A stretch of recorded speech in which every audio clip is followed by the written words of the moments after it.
Hi everyone, I hope you're doing well. So today I'm back.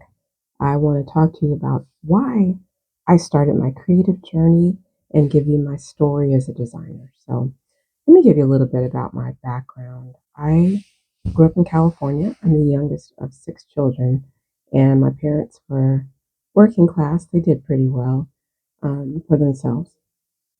But the one thing that I definitely picked up from them, both of them, is that they are very creative. My mother was probably the more conventionally creative one. She liked to sew. She was into fashion, which is where I get my fashion interest from.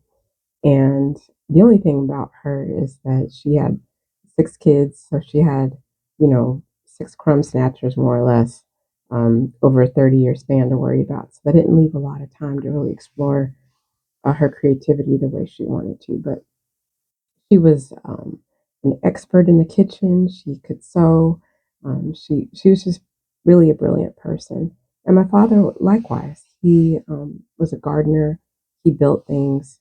So they were both excellent examples for me in terms of being creative. So I grew up in sunny, cool Northern California, Berkeley to be exact. So Berkeley also um, was a good place for me to learn about lots of different cultures without having to travel. Um, we had the university there, so we had all kinds of people from around the world who brought their families.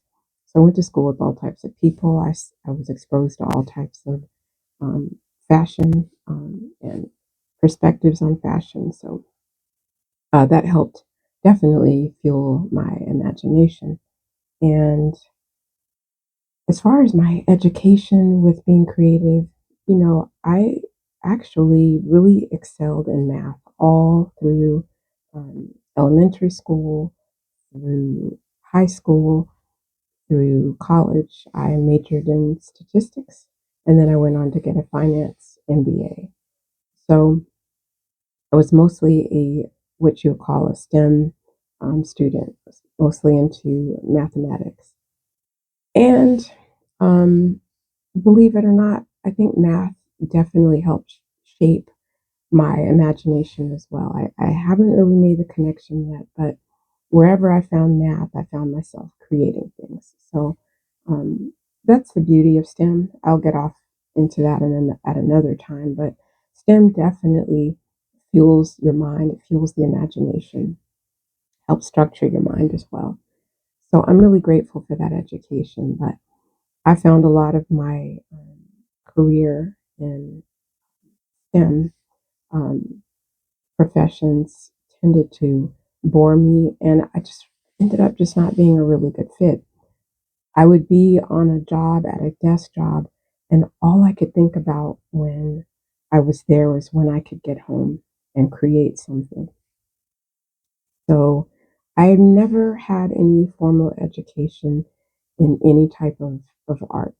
I'm self taught, and I actually began my, what would you call it, my career as an artist as a writer. I published a novel a couple of decades ago, and I started a publishing business. I wrote the novel. That was a lot of fun for me. I learned a lot about business. I learned a lot about getting out and selling art. I would sell my book at local independent bookstores in the Bay Area. I did a little bit of traveling up and down California. I sold my book at a jazz club for like a month. That was the greatest experience. I sold my book in museums, art exhibits, um, wherever art galleries, wherever I could sell a book, I was trying to sell it.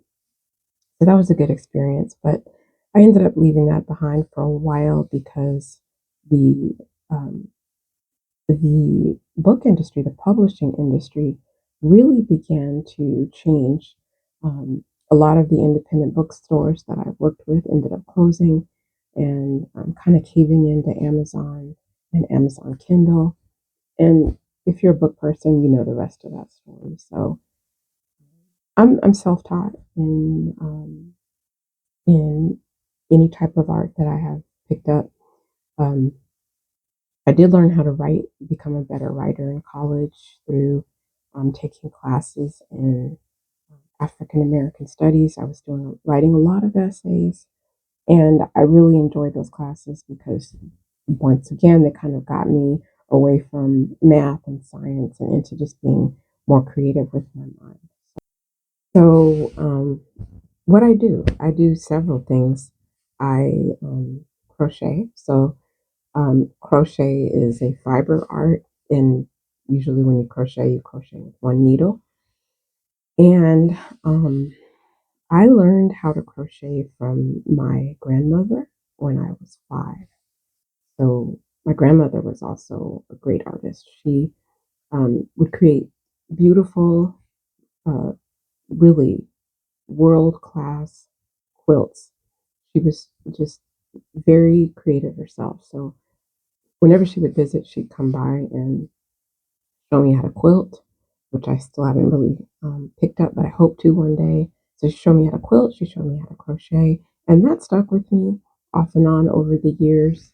My mother also used to spend time with me crocheting. And so when I was little, I would do that here and there. But, how interested is a 5-year-old going to be in that? But once I got into college, when I found myself under a lot of stress, I would crochet, give family members scarves that I would make. And during one Christmas break, I learned how to knit. And once I learned how to knit, I've been knitting ever since. And um, so both of those became a big part of my designing business. I also write. I can't dismiss my writing because this past year, um, as of next week, I will have written every day for 52 weeks straight on Substack. I'll leave my link to Substack in the description if you want to check out my writing, and I plan to write another book very soon.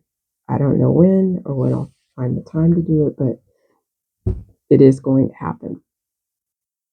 So let's see, around 2000, maybe 5, I once again was bored with my desk job. But one of the things about where I worked in San Francisco. So on my lunch break, I would go to Macy's.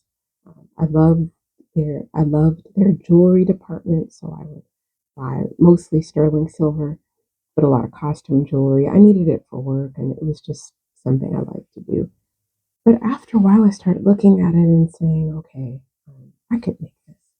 And so I started buying beads and putting them together. And one day, my husband was walking by my table and he's like, why don't you just try selling that? And, what did he say that for? So I found an art show in town in Vallejo, and the rest is history. So my work as a designer involves crocheting, knitting, and creating jewelry. So I make scarves, hats, sweaters, handbags, necklaces, earrings, bracelets.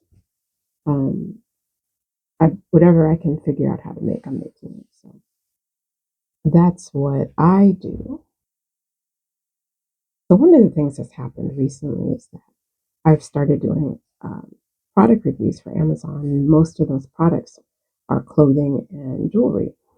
So it's been a nice kind of a compilation, or I don't know what the word is for it, but everything has just kind of come together in doing fashion reviews. I have an eye for fashion. I like to write, so it all comes together. Plus, I make videos as well, and it's just something I really enjoy. So now, what inspires me? I have so many different inspirations. I spoke with you earlier about my mother and my father, but they definitely were my first inspiration.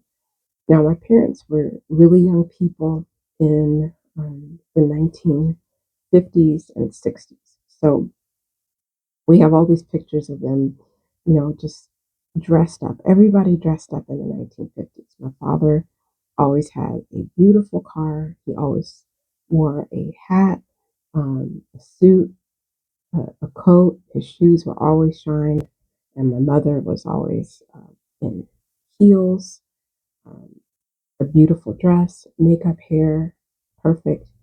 And they actually never really stopped doing that. So I grew up in what I would call beautiful surroundings. Our house was always beautiful. Everything was always in place. They always had beautiful clothes. They made sure that we were dressed well. So that just kind of fueled my interest in how things look. And so they were my first inspiration because they were just really beautiful people. Another inspiration is just my own drive to be creative. I'm not really happy unless I'm creating something. I get fidgety. I have to put my hands on something. I have to create something. Colors really excite me. I've just realized how sensitive I am lately to colors. So I love working with colors and combinations of colors. My vision for my career is also my inspiration. I definitely, in the long haul, want to remain a creative professional. I have been a full time creative professional for over a decade now, about almost 13 years. And although the road has been a little bumpy at times, I am very happy with my career and my career possibilities. Now, being self taught has been interesting as well. I've made things that have have come out to be extremely beautiful. Like sometimes if I haven't seen something I've made in a while, I'm like, wow, I made that. And then I have other things I've made. It's like, okay, yeah, it looks like I was just learning how to make something. You know what I mean? So being self taught is something I'm proud of. It definitely keeps me motivated to keep learning, keep trying new things. And I'll definitely keep going because, being creative, if you haven't figured out by now, is what keeps me going. And this is where I feel at home. So I definitely wanted to share that with you. And I hope that what I'm saying inspires you. Or if it doesn't, share this with someone who is looking for some inspiration. And thanks for stopping by. Please like, share, and subscribe, and I'll talk with you soon.